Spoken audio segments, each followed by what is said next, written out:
По результатам исследования нами будет и представлен государственный орган, новый проект, где мы с новой геологической точки зрения оцениваем перспективы нефтегазоносности Республики Казахстан.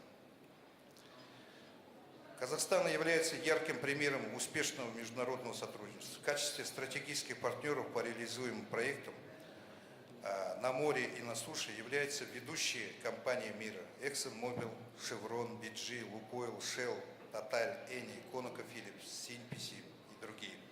Взаимодействие с ведущими компаниями мира позволяет нам активно внедрять современные технологии разведки добычи. Мы уверены, что Казмунайгаз за счет эффективной разведки и доразведки с применением современных технологий и геотехнических мероприятий обеспечит расширение ресурсной базы углеводородного сырья.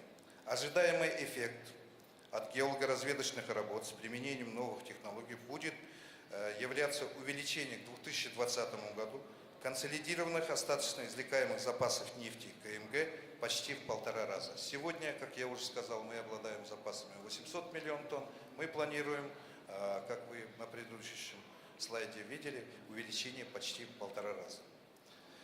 На данном слайде вы видите последние открытия, которые были произведены с участием Казмунайгаз, как я уже сказал ранее.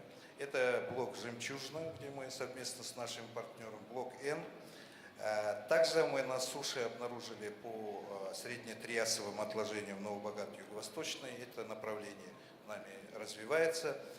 Хочу отметить, что на месторождении Урихтау нами подтверждено новое карбонатное толще КТ-2. В 2012 году мы планируем начать впервые в этом районе бурение разведочной скважины на Дивонские отложения глубиной 6000 метров.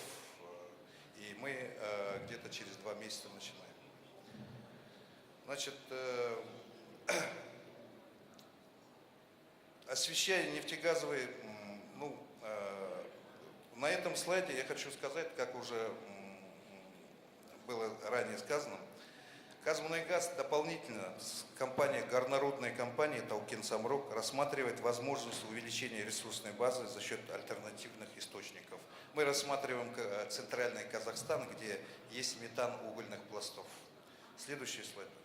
Освещая нефтегазовый сектор Казахстана, важно упомянуть следующие 3 крупнейших проекта, где мы участвуем. Это Тенгиз, Карачаганак и Северокаспийский.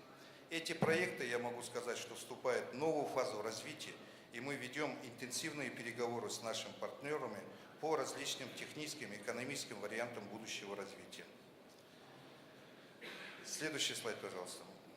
В настоящее время Казахстан является одной из главных нефтедобывающих компаний Каспийского региона, стремительно превращается в одну из крупнейших производителей и экспортеров нефти в мире. Как уже сказал Булат Уралович, Министерство нефти и газа, мы обладаем запасами 5 миллиардов извлекаемых запасов и более 4 триллионов кубов газа. Перспективные прогнозные ресурсы 17 миллиардов. И именно на эти ресурсы будут направлены наши геологоразведочные работы. Мы можем сказать, что на этом слайде видно, что с 2012 года по 2016 год национальная компания «Казмунайгаз» будет направлена более 50 миллиардов тенге на геолого-разведочные работы. Следующим.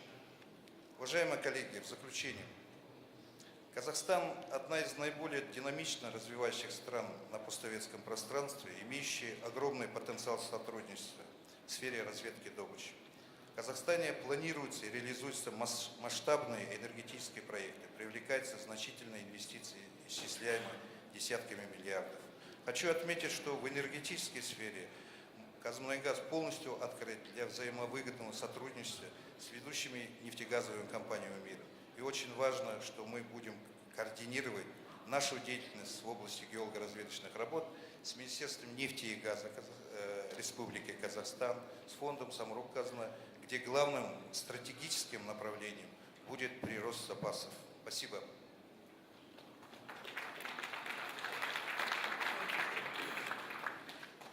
Okay, so we have a little over 40 minutes for 8 more speakers. So I would please like to gently request that the remaining speakers be respectful of the time of the other speakers to make sure that everyone chance to give a talk. And so next up is Yves-Louis Daré-Carrère from Total SA.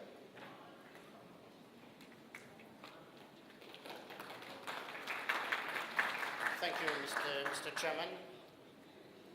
I was given 15 minutes, so I have prepared a nice speech, but I just I've gone through the exercise to cut it by 2/3.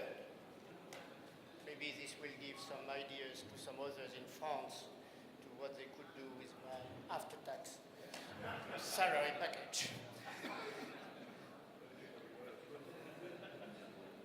Distinguished guests, ladies and gentlemen, it's a great honor and a real pleasure for me to be with you here at the 5th Economic Forum of Astana. And I am delighted to be making this address on the subject of the quest for new oil and gas resources. In our changing and increasingly demanding world, the oil and gas industry must push forward and reach new horizons to satisfy the energy demand. I would like to share with you my view on the main challenges that we will face in this quest, using Total's experience as an illustration. We have always believed that fossil fuels will continue to take prime position in the energy basket. And I would argue that in a post-Fukushima environment, the position of fossil fuels is even more difficult to challenge. However, in the face of sustained demand, we anticipate that renewables will bridge the gap resulting from limited availability of fossil fuels and slower development of nuclear power. This is why Total, as a global energy company, is also developing industrial solar energy projects and investing in research and development programs. Our support for solar energy research studies, on which we are collaborating with Nazarbayev University, is one example. So the first question to ask is, will resources be sufficient? In Total today, we don't see the sufficiency of hydrocarbon resources as an issue. At the current rate of demand, we believe they can last through at least the next 100 years for oil and 130 years for natural gas. Today we estimate global oil resources at around 2,400 billion barrels. A third of them are unconventional, including extra heavy oil and tight oil, excluding oil shale. Gas resources are in the order of 2,500 billion barrels of oil equivalent. Half of them are tight gas, shale gas, and coal methane. However, despite the abundance of resources, we believe that for various industrial and geopolitical reasons, it will be difficult to produce more than 95 to 97 million barrels per day of oil, plus natural gas liquids in the foreseeable future. For gas, we foresee a progressive reduction in the gas bubble outside North America and growing dependence on LNG in Europe and Asia. This said, the investments required to fuel world production growth are gigantic. In Kazakhstan, we see huge projects on the way, such as Kashagan, the biggest industrial project on Earth, and also Tengiz and Karachaganak. On a global scale, I recall that close to $600 billion were spent in the E&P by the E&P industry worldwide in 2011, which is almost 2.5 times that spent in 2005.